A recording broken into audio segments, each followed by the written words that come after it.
It's just been an unseasonably cool way to wrap up this work week with some showers, even a handful of thunderstorms on the eastern side of our Tri-County area. And guess what? It's not done cooling just yet, and we have more precipitation ahead. Hey everyone, I am Chief Meteorologist Darrell Winninger, and from the Central Oregon Daily Weather Center, and across the high desert today, we've had some in and out clouds. But look at this graphic. We've also had a handful of light thunderstorms that are producing a little bit of lightning, and last night at around 11:30 to midnight, we started to get some showers. That was the beginning of this unsettled weather pattern after clouds rolled into the high desert. Right now, we still have some rain on radar, some clearing as well. Look at this.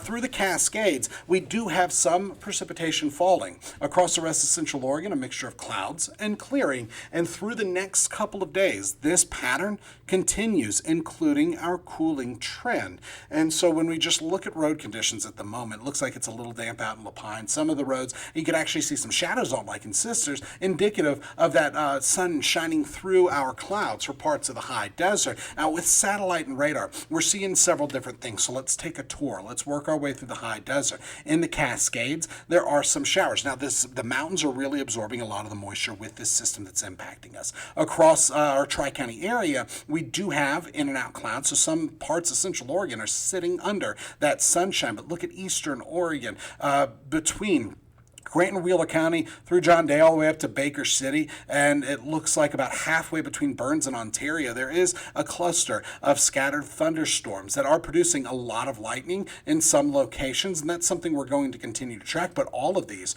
are moving away from us. Over south central Oregon, specifically going towards the east and away from Central Oregon again, there are some thunderstorms. But for Klamath and Lake counties, most of that has cleared or is clearing the area, and we are not tracking any thunderstorms, but we are still looking at more showers. Now, winds have been breezy, and there's still a chance, a risk, I should say, of some thunderstorms through the rest of today and going into tonight. But the better chance of thunderstorms is further off to the east, even with a marginal and slight risk of severe weather way off to the east over Montana. And then by tomorrow, that risk of severe weather shifts from Montana to the Dakotas and Montana, right on that state line. There's even an enhanced risk of severe weather over there. So if you have any friends or family through the Dakotas, that they are going to be dealing with that tomorrow, a risk, heightened risk of severe weather. But for Central Oregon, quite the opposite. We're actually just looking at some light showers with a low risk of thunderstorm activity. And it starts off in the morning chilly,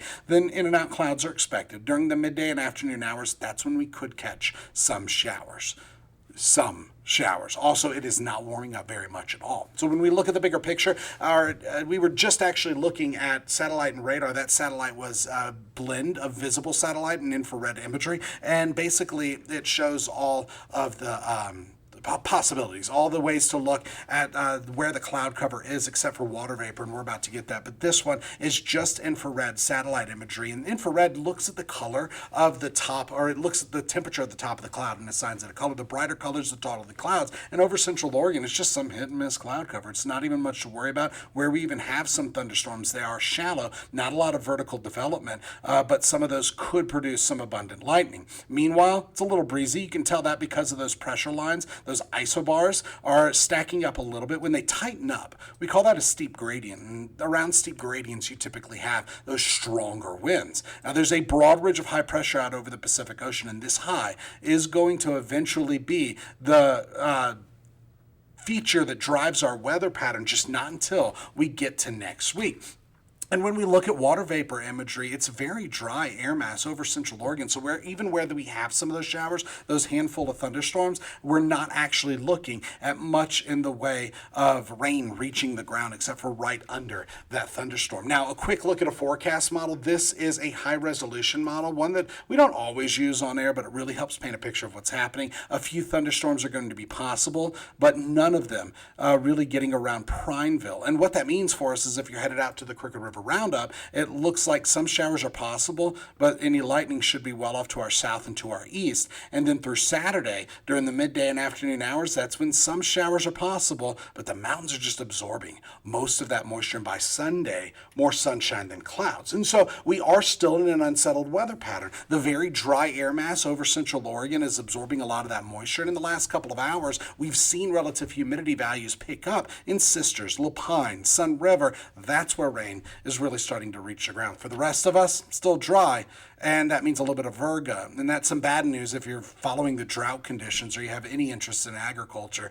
We are in a drought that continues to worsen. But look at this. In the last 24 hours, temperatures topped out in the 60s and 70s for the most part. Now, some of those are holdovers from yesterday. And right now, we're ranging through the 60s into the 70s with 58 degrees in Sisters. That represents a 5 to almost 15 degree drop in temperatures in just the last 24 hours. We're not even done cooling yet. In fact, tonight, we fall back into the 40s with some 30s. By tomorrow, 50s with some 60s for highs. And with this, that'll make this the coolest day out of the next 7. On top of that, we have clouds, some showers, and our UV intensity is going to be pretty low, but it's not going to be a washout. So if you have any plans that keep you outdoors, whether you're hiking or camping, layers will be your friend because it's going to be so much cooler, especially chilly through the early morning hours, each one of these nights well into the 30s, maybe even near freezing in some locations. And so you really don't have to worry about that sunscreen until we get closer to the beginning of next week.